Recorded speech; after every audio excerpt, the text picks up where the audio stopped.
Hey guys, hopefully everyone is doing well. Today's target is to understand question number 9. The chapter which we are related with is financial statement, which includes two elements, profit loss account and balance sheet. This is your question, and luckily we do have two sides which are equal. As you can see that total of both sides is mentioned over here. It means this is your debit side as it has been mentioned in the book as well. This is your debit side and credit side. Now please understand, assets and expenses are present on debit side. Liabilities and income are present on credit side. So please repeat this sentence for 3 to 4 times so that you can have completely in your mind understanding about debit side and credit side. Asset, expense on debit, liabilities and income on credit side. Similarly, we do have our performer where there are two pages. Left page is fixed for profit loss statement, right side is fixed for balance sheet. Left side means profit loss account where we will calculate direct and indirect side. Finally, we will get net profit. And on right side, you can see our balance sheet is present where assets and liabilities would automatically be equalized.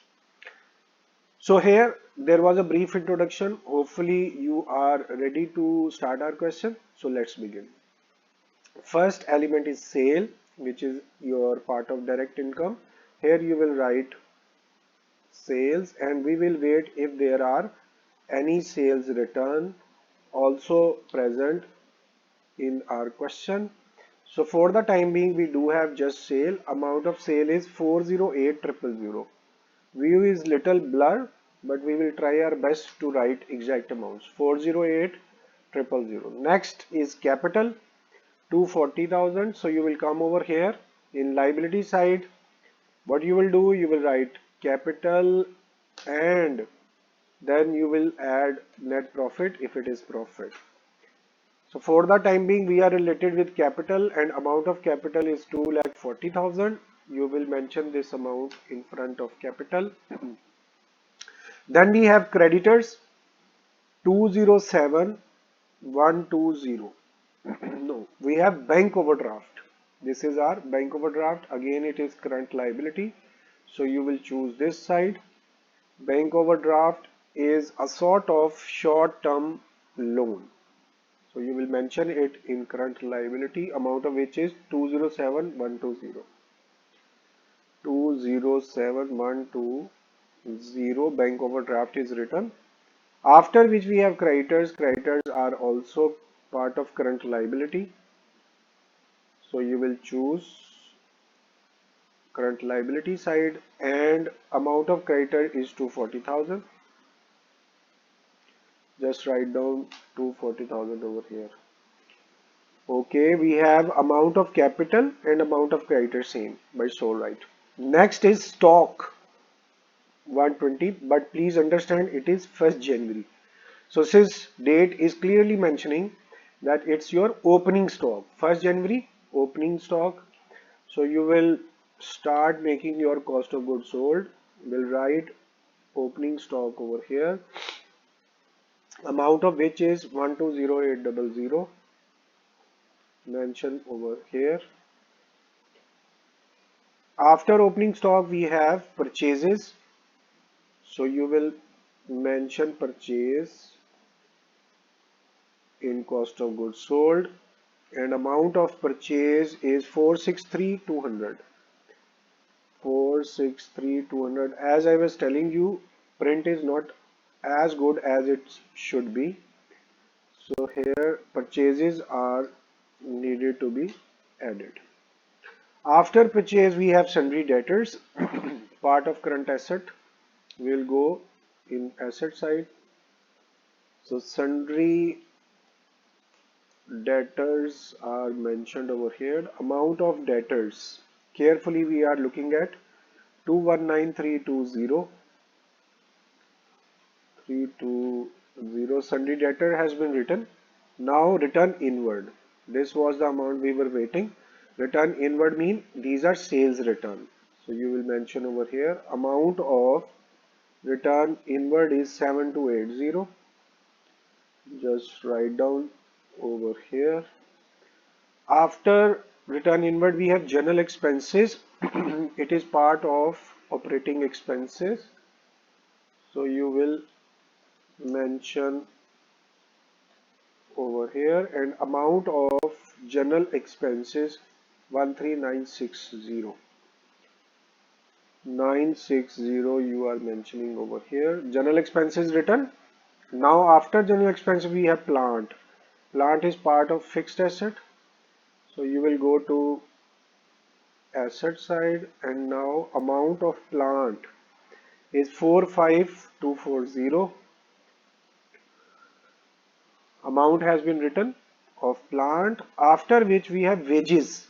Now look at this, salaries are also given, wages are written beside it, and you know that wages part of cost of goods sold, salaries are operating expenses. These are two different elements but written at the same side. So how you will decide to write it, in indirect side or direct side?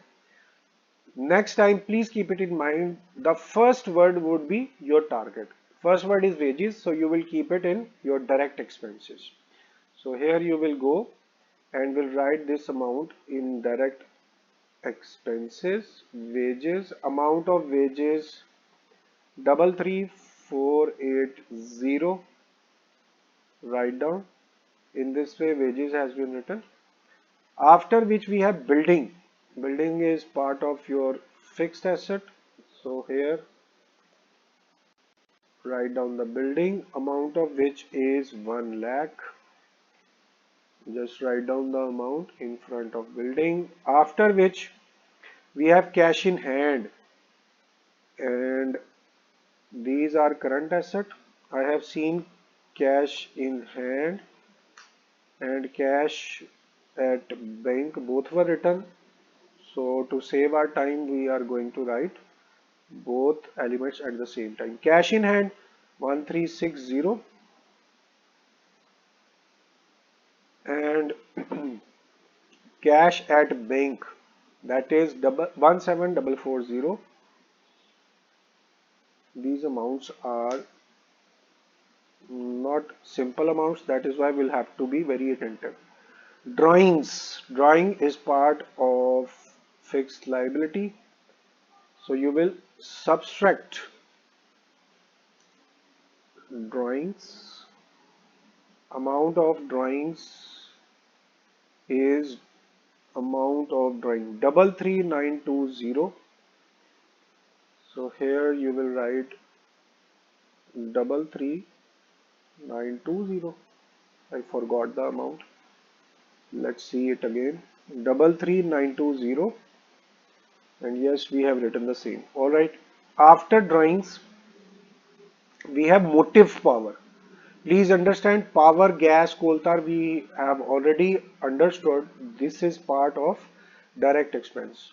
So you will go over here, direct side, and we'll write motive power. Amount of motive power is 4600. Hopefully every amount has been written correctly because print is not that much accurate. So here you can see motive power was written, and after motive power we have dock and clearing charges, again direct expenses. So you will choose this place, dock and clearing charges. Amount of clearing charges 2600. Just post over here. Alright guys, after dock we have coal. Again, coal is also part of direct expenses.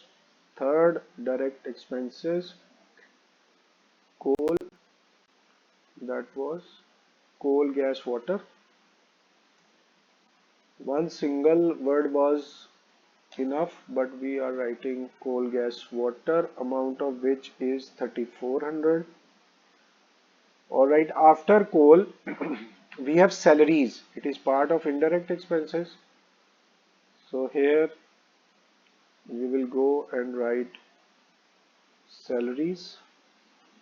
Amount of salary is 19640. Okay, so salary is written. Now interest on overdraft. This is also part of indirect side, but you will choose other expenses, interest on overdraft.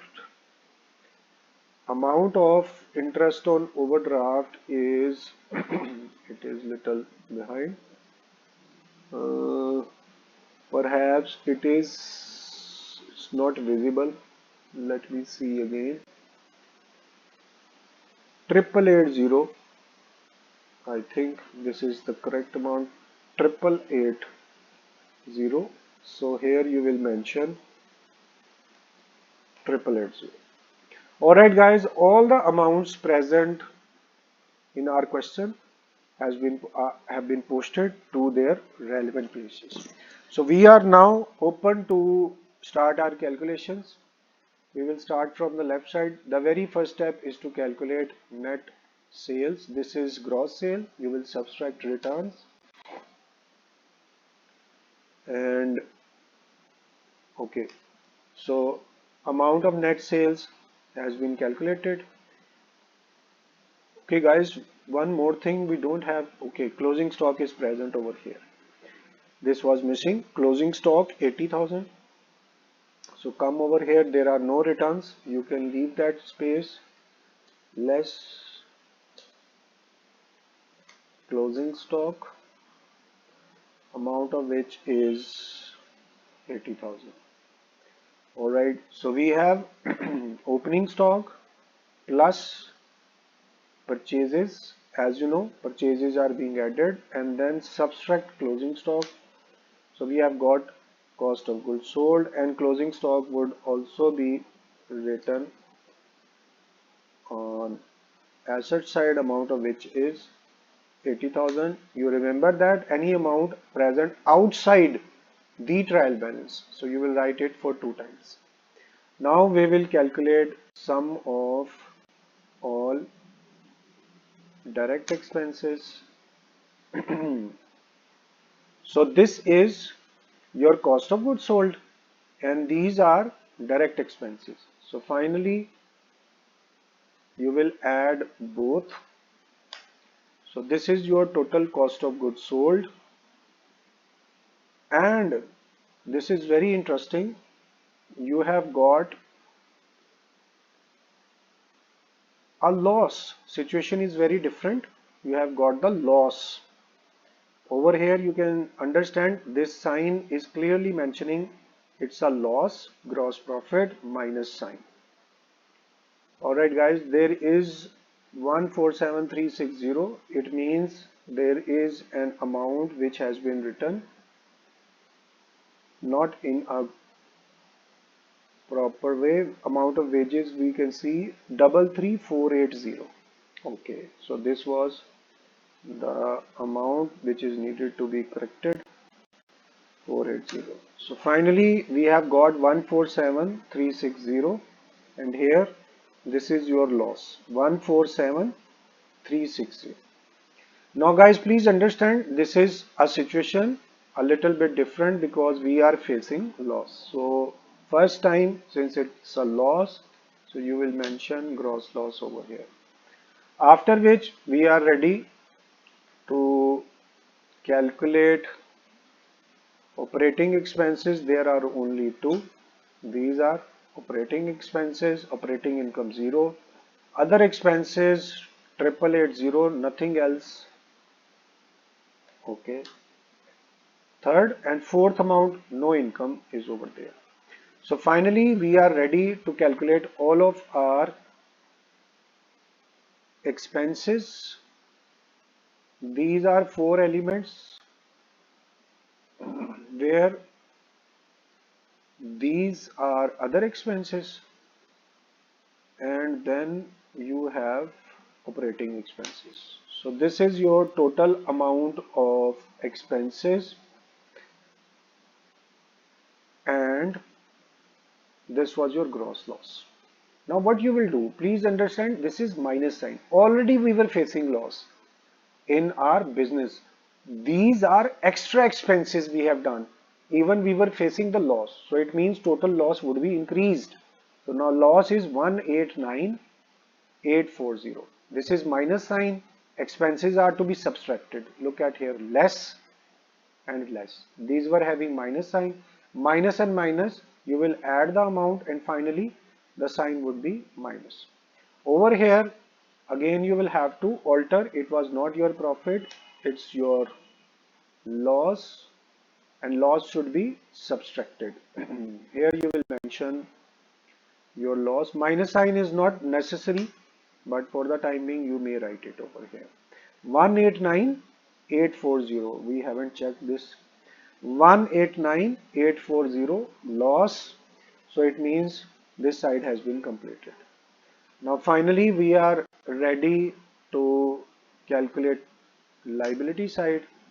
This is total answer of capital, loss and drawings. Please understand, loss would be subtracted and drawings would also be subtracted from capital. So final amount is 84. Then we have current liabilities. There are two current liabilities that has been summed also.